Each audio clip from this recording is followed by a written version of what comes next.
Bonjour à tous, c'est mieux. Donc je m'appelle Julien Roire et ici c'est mon collègue Cédric Valentini. Donc on va vous faire une petite session où on va vous présenter 15 trucs et astuces qu'on utilise pour développer en FileMaker. Ça va être assez rapide et on est assez stressé, donc on va essayer de faire ça bien. Alors tout d'abord on se présente un petit peu. Moi je suis développeur FileMaker chez La Source Multimédia. Oula, ça va? Je suis développeur FileMaker chez La Source Multimédia depuis 2010 et Cédric depuis 2011. On est tous les deux certifiés. Donc on passe direct à la démo. Ça va être ultra rapide. Vas-y Cédric.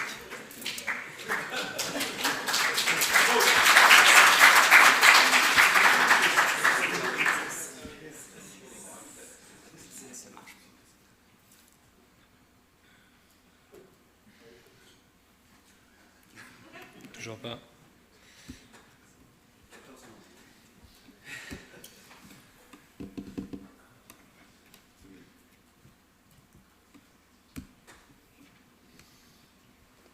Vous voyez bien?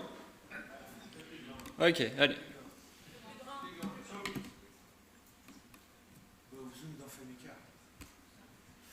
Ouais, c'est comme ça. Ok, donc première astuce, donc, on va considérer ce petit schéma. Donc on a une table des entités qui va gérer des sociétés clients qui seront elles-mêmes rattachées à des employés. Alors si on le modélise sous FileMaker, ça va nous donner donc, ce modèle-là avec la table principale qui va être les entités. Puis ensuite on va avoir une table externe des sociétés clientes. Et en dessous je vais avoir la table externe des employés. Si je clique sur le bouton, qui est juste là, je vais donc afficher les employés de mes sociétés. Le lien, c'est celui-ci. Je clique sur les sociétés clientes. Je place l'identifiant dans une globale, et si le lien se vérifie avec ma table des employés, j'aurai le résultat qu'on voit juste en dessous dans la table des employés. Mettons que maintenant je veuille m'affranchir de cette table externe, parce qu'à certains moments, je pourrais certainement ne pas en avoir besoin, parce que je n'aurai pas d'employé à voir. Je voudrais la déplacer par exemple dans un popover. Celui-ci. Est-ce que ça va marcher? Qui dit non? Ouais, c'est bien Vincent. Effectivement, ça ne fonctionne pas. On ne peut pas mettre de table externe dans un popover qui est dans une table externe. Donc la solution que je vous propose, c'est celle-ci. On retrouve toujours la table des entités avec ma société externe. Et ce que je fais, c'est qu'au lieu de laisser le popover dans la table externe, je la déplace juste au-dessus. Résultat, je peux quand même consulter mes employés. Voilà. Je fais un petit récapitulatif de la société sur laquelle je viens de cliquer. Et du coup, j'obtiens quelque chose d'assez lisible, assez fluide et d'assez esthétique. Voilà pour la première astuce.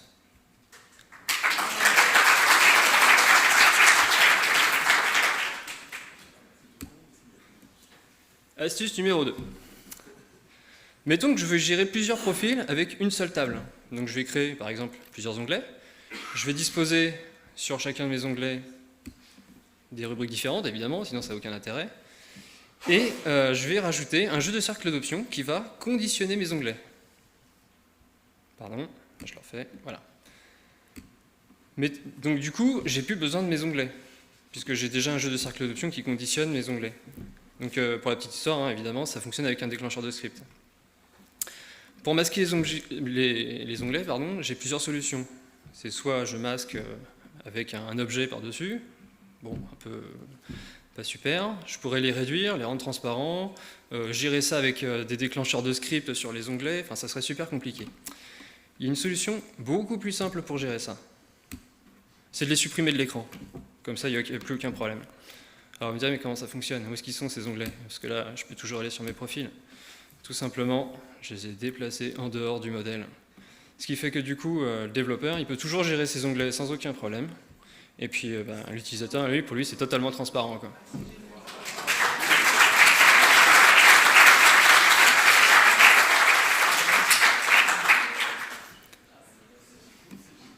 Astuce numéro 3. Je ne sais pas si vous avez remarqué tout à l'heure, je peux évaluer en permanence combien j'ai d'enregistrements dans ma table. Sur quel enregistrement je suis, combien j'en ai dans ma table externe, combien j'en ai sur ma table, etc. En fait, il suffit de s'inspirer de ce qu'il y a déjà dans FileMaker.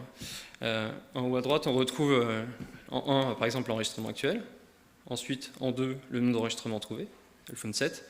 Et en 3, le nombre d'enregistrements total. Si on traduit ça en fonctions dans FileMaker, on obtient donc les fonctions qu'on voit là, obtenir numéro enregistrement, obtenir nombre d'enregistrements trouvés et obtenir nombre d'enregistrements total.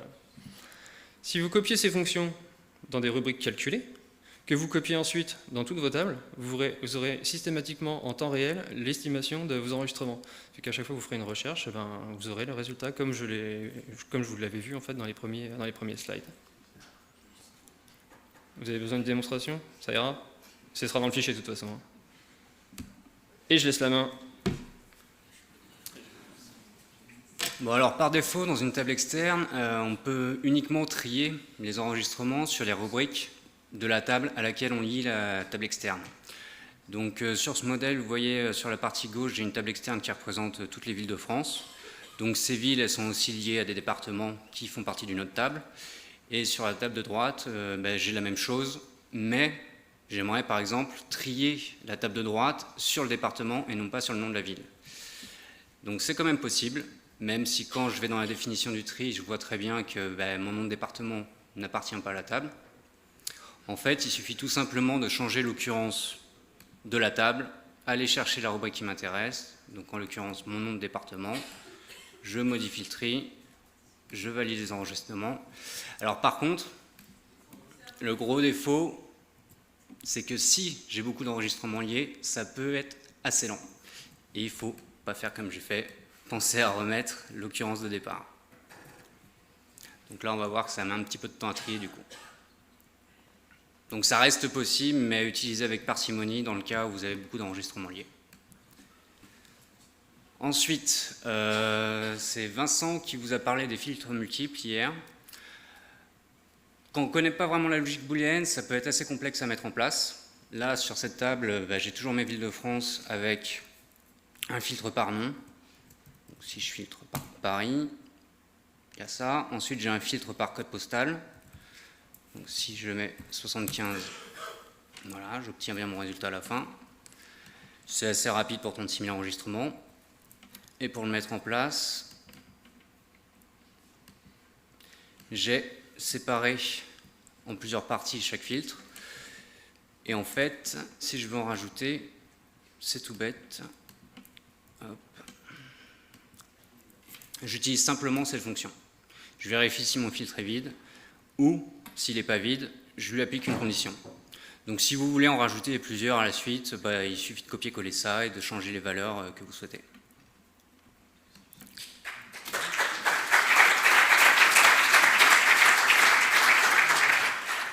Dans FileMaker, en général, quand on veut faire des listes conditionnelles, il faut toujours recréer un contexte. Je veux dire, on est obligé de faire autant de listes conditionnelles qu'on a de contextes quand on veut les réutiliser sur différents modèles qui ne font pas partie du même contexte.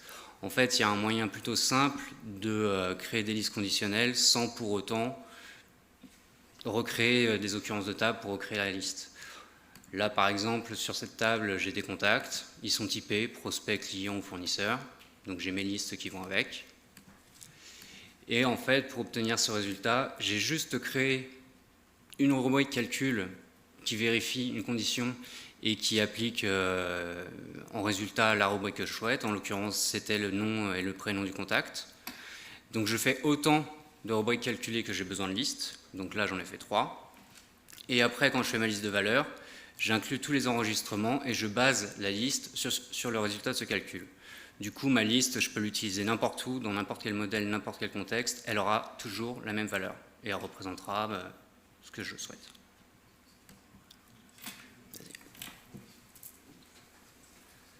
Ok, pour cette astuce, je vais vous montrer comment on peut fabriquer une recherche rapide dans FileMaker. Donc, dans le cas où évidemment on voudrait s'affranchir de la barre d'outils qui est juste en haut, puisque vous avez déjà la recherche rapide qui est là.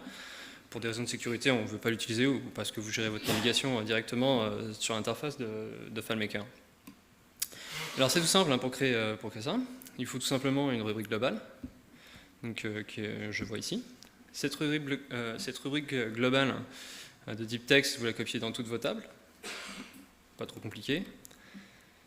Et ensuite, je vais utiliser un script générique qui va fonctionner avec un déclencheur de script donc sur frappe clavier objet et qui sera affecté à ma recherche rapide qui est juste ici. Alors que dit le script? Hop. Tout simplement, il dit qu'au moment où le déclencheur va s'activer, on va vérifier si j'ai appuyé sur la touche entrée ou la touche return. Ce qui fait qu'à partir de là, si c'est le cas, je vais exécuter l'action de script et exécuter une recherche rapide. Je fais une évaluation du nom de la table par rapport à mon modèle. Je récupère le nom de la rubrique globale et c'est terminé. Là, la recherche se fait sans problème. On gère évidemment les erreurs si jamais on ne trouvait pas de résultat suite à la recherche.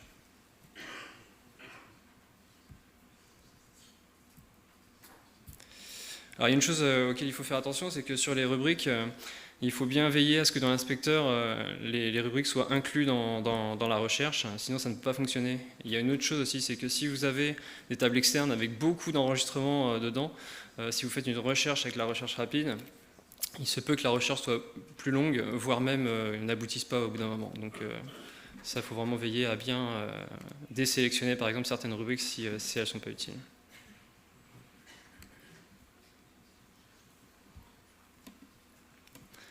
Dans certains développements, on voit des rubriques calculées pour concaténer des rubriques de ce style-là. C'est assez lourd, c'est assez compliqué, et surtout, parfois, quand on supprime une valeur, par exemple là je retirerai mon prénom, ça va me gérer deux espaces. Là je vous ai montré avec des underscores.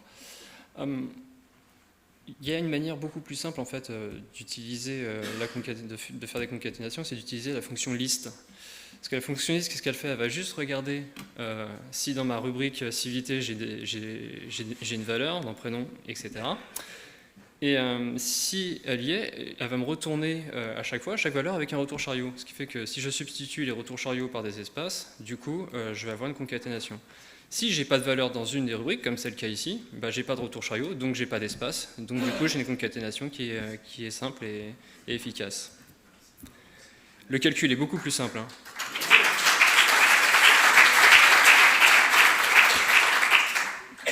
Alors c'est encore plus pertinent avec par exemple une adresse que vous concaténez. En plus là il faut gérer les sauts de ligne. Alors je vous imaginez les substituts que ça pourrait faire, ça serait super compliqué. Là voilà, c'est le calcul super simple et ça fonctionne vraiment très bien. Ok.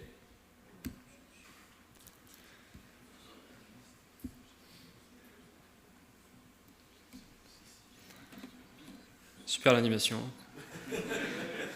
En FileMaker, on peut cacher maintenant plein d'objets, vous savez, avec la nouvelle fonction masquer objet quand, FileMaker 13. C'est très pratique, on peut maintenant prendre chaque objet, lui dire, bah voilà, tu te masques quand, par exemple, ma case à cocher est remplie ou pas. C'est très pratique. Sauf que quand on a plusieurs objets affichés à l'écran, on voudrait pouvoir les masquer d'un seul coup sans devoir affecter une condition à chaque objet. Ce qui peut être long et fastidieux. Enfin là j'en ai 4, ça va, 4 groupes, mais imaginez, je sais pas, 60 rubriques à cacher, ça serait compliqué. Donc il y a une solution simple pour tout masquer d'un coup, c'est tout simplement de mettre tous vos objets dans un panneau à volets avec un seul volet, et puis vous donnez la condition juste à ce panneau à volets. Ce qui fait que du coup, si tous les objets sont dans ce panneau à volets, et que vous masquez ce panneau à volets, forcément tous les objets disparaissent. Là, je vous le montre rapidement, il est là. Hop, et voilà. Et tous mes objets sont dedans, donc je peux cacher tous les objets d'un coup.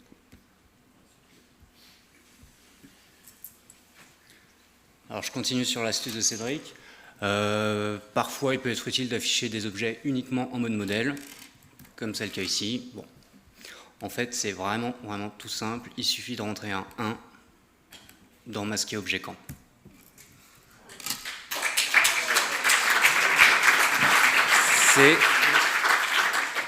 C'est pas fini.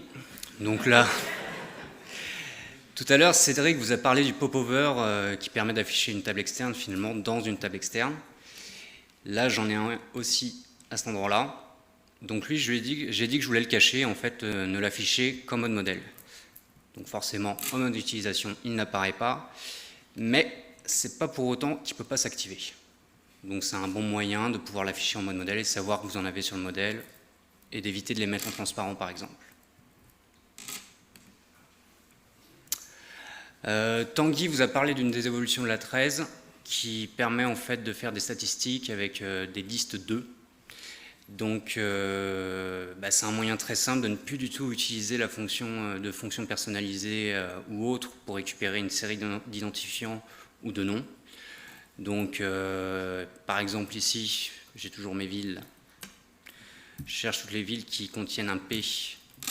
Et je vois très bien qu'en fait, mes 2 rubriques statistiques qui représentent les identifiants et les noms sont, comment dire, dépendantes du jeu d'enregistrement trouvé sur lequel je me trouve.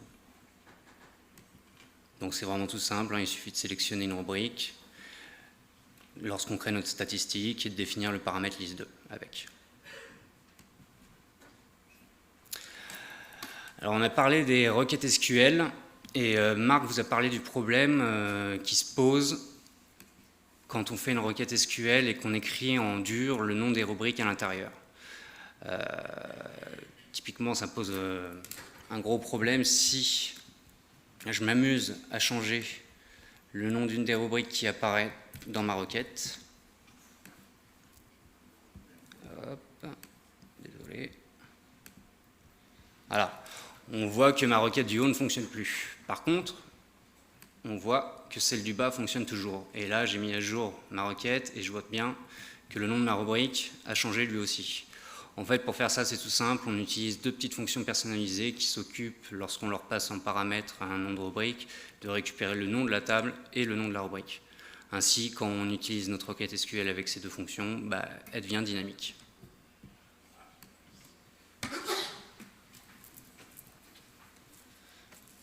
Dans FileMaker, parfois on arrive dans des situations où on est comme ça.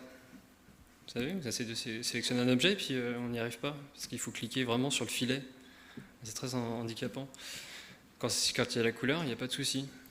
Alors moi, ce que je fais maintenant, c'est que je remplis mes objets d'une couleur, puis je les rends opaques. Je mets l'opacité à 0 justement. Ce qui fait que du coup, je peux déplacer mes objets tout simplement.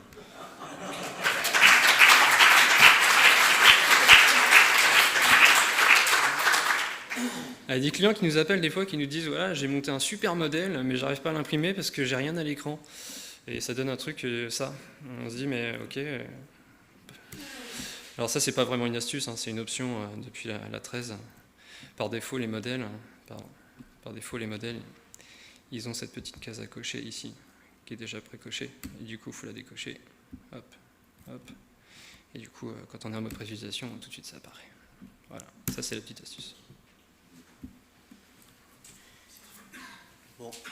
Et pour finir, une petite astuce assez sympa. Depuis la version 13, on a une nouvelle fonction qui est apparue, obtenir attribut conteneur, en français je crois. Je travaille en anglais donc je ne me trompe à chaque fois. Cette fonction, elle prend au paramètre un conteneur suivi d'une chaîne de caractères qui représente en fait un petit paramètre pour obtenir un attribut du conteneur, donc en général c'est des métadonnées. Et on voit, si on va sur la doc de FileMaker, qu'il y a un paramètre MD5. Bon, historiquement, en FileMaker, pour crypter en MD5, il fallait soit faire appel à un plugin, soit utiliser des fonctions perso, et c'était assez lourd à mettre en place. Donc, il y a certaines personnes qui se sont dit, est-ce que je peux mettre une chaîne de caractères en paramètre de cette fonction? Hop. Et en fait, ça renvoie du MD5.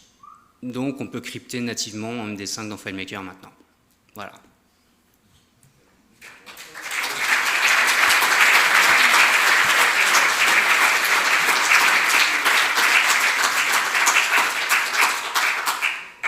Donc voilà, je ne sais pas le temps qu'on a pris, si ça a été rapide ou pas. Donc c'était 15 petites astuces, il en reste encore plein à découvrir j'imagine. Elles étaient natives, on n'a pas eu besoin de détourner les fonctions de FileMaker pour y arriver.